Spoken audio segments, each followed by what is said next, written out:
outside it's a windy day.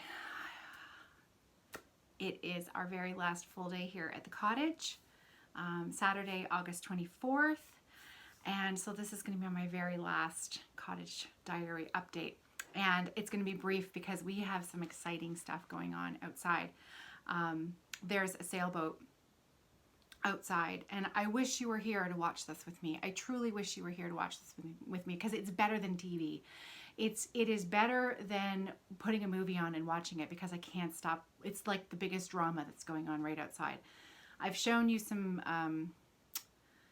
the boats have to go through the markers out back, and there is a sailboat out there that is obviously being manned by people who do not know how to sail. And one of the things about Georgian Bay is that it's extremely temperamental. You can leave and it's nice and calm, it's sunny, not very much wind, not very many waves, and within half an hour the wind can just whip up the waves and you can be in a completely different situation on the water than what you left half an hour earlier.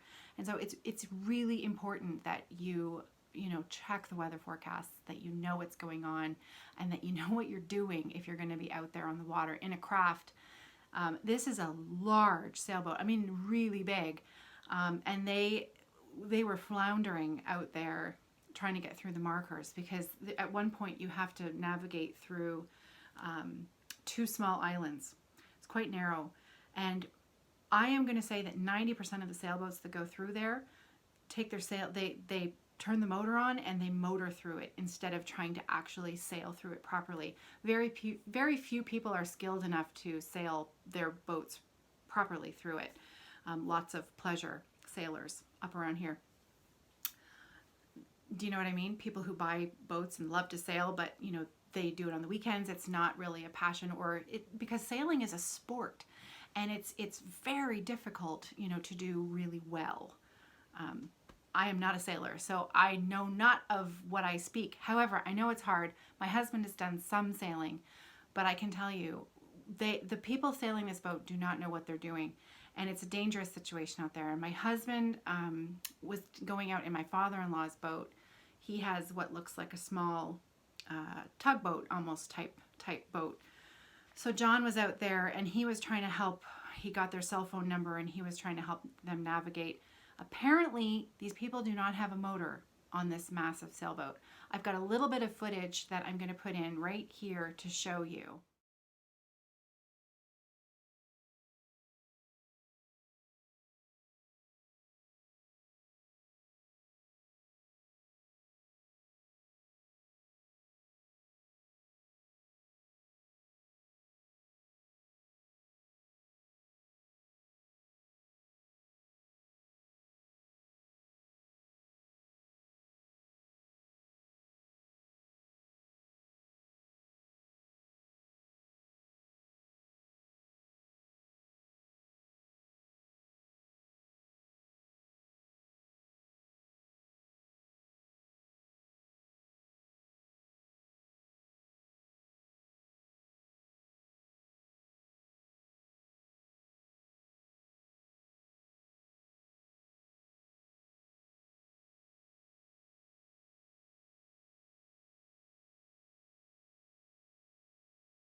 So as you can see, the boat is going back and then forth because the wind, they just don't know what they're doing with the sails, and they're a little bit trapped. So John, my brother and his family were here this morning for a visit, and he was just taking them back to the Rock. That's where we park the cars. It's a piece of land. We call it the Rock because there's nothing else on it except where we park the cars and a dock for the boat. John was taking them back and realized the sailboat was still in the same place. So he went over to try and help them, but he just couldn't.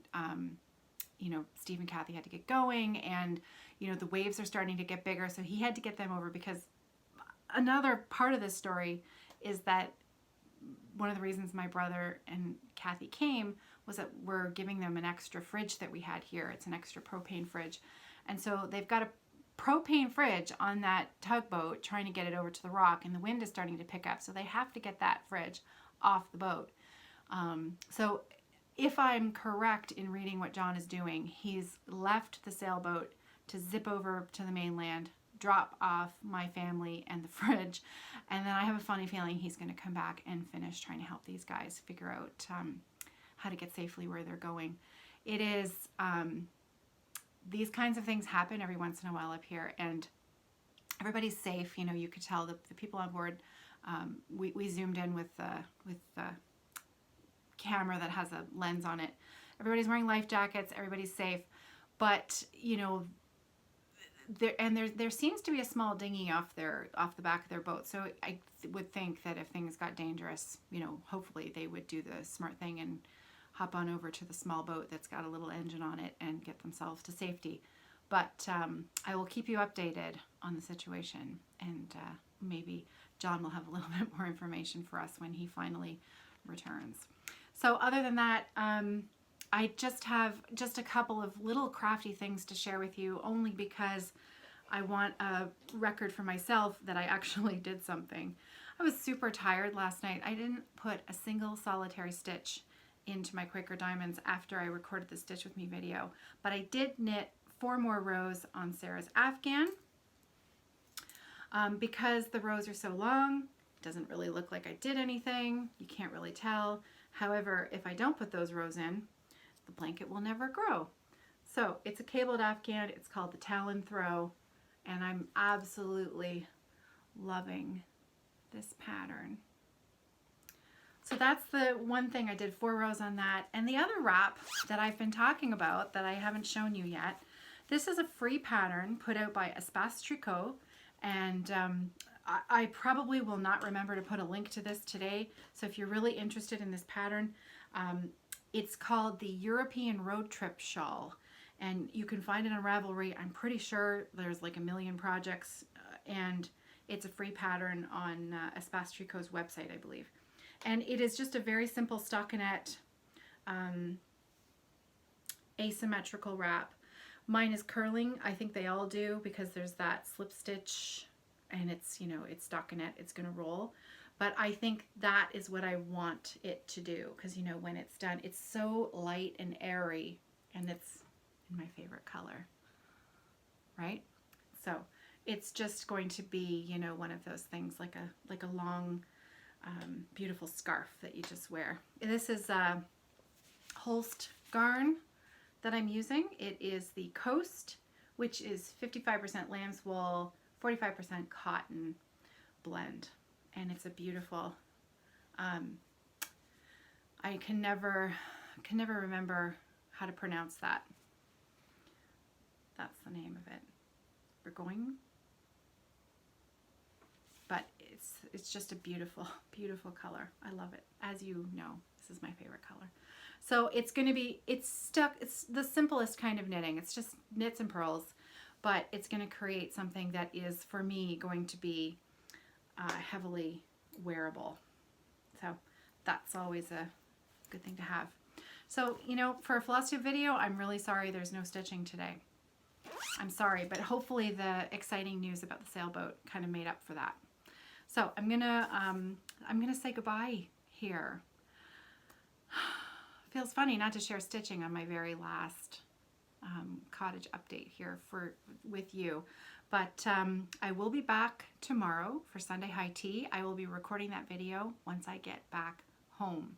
We are leaving bright and early, first thing in the morning.